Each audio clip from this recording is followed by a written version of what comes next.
everyone. This is Wayne Rivers at FBI, and we build better contractors. Along that line, our wildly successful, just really has exceeded expectations, Contractor Business Boot Camp. Next class is this fall, November 3 and 4 in Dallas, Texas. So if you want some more information, click below and ask Charlotte for some info, and she'll get it to you ASAP. This week I want to talk about staying relevant. So this came from an article in Family Business Magazine from Amy Cosper. Amy used to be the editor of Entrepreneur Magazine. I've met her a time or two. A fine writer, a very professional person. But I have to say this article is a little bit incoherent. I'll explain that to you in a second. But now what about this is important to you? Golly, is that not a challenge forever? Do we not always want to stay relevant in our businesses? Think about this. Think back a quarter century if you can. So this, for me, that would mean I would be, 35 years old? And that would be the mid-90s. And thinking about the marketplace here in Raleigh, North Carolina, where I live, what contractors were on the ascent?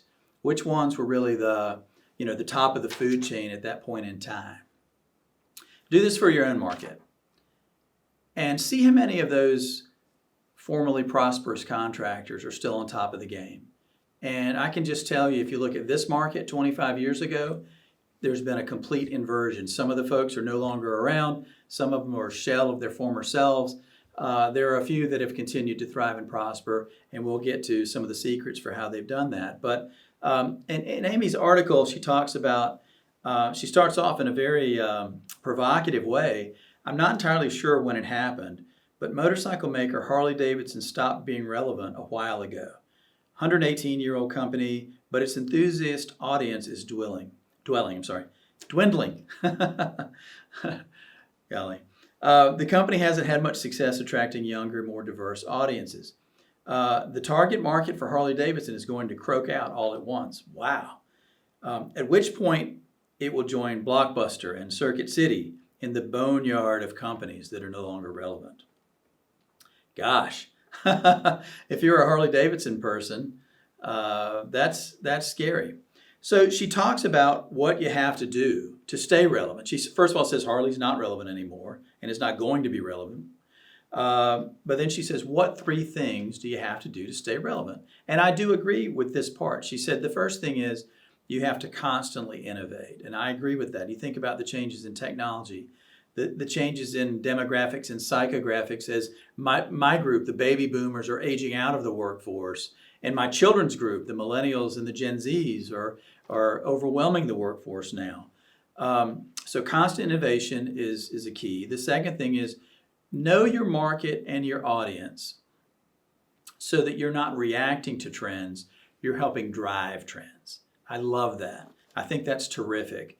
I don't know if we're that successful doing that or not, but I do think that peer groups and boot camp are certainly ways to dramatically change the construction industry. And we know that our members, because they're, what's the old saying, iron sharpens iron. And when the members get together and they review each other's companies and they constructively critique them, they're constantly being pushed to innovate. And, some of our members have been aboard for over 20 years. That's 40 peer group meetings, 40 opportunities for your iron to sharpen iron. It's a great thing. And the third thing is you have to reinvent. I agree with this 100%. There was a study of family businesses a few years ago, and it looked at family businesses that were at least 100 years old. And I think they also had to have at least $100 million of gross sales, something like that. In other words, they had to be fairly notable and sizable and successful. The article mentioned that about 50% of the family businesses still owned the legacy business. And they trumpeted that as being a wonderful success. But you know what? That meant that half of those very successful families in business were no longer in the legacy business. They had jettisoned the legacy business. That's what I'm talking about, reinventing.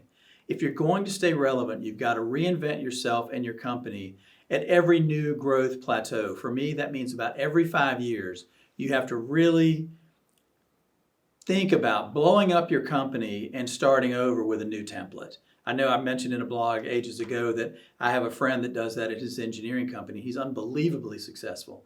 but he just blows up the company department by department by department on a rotating basis, and it really, really works for him.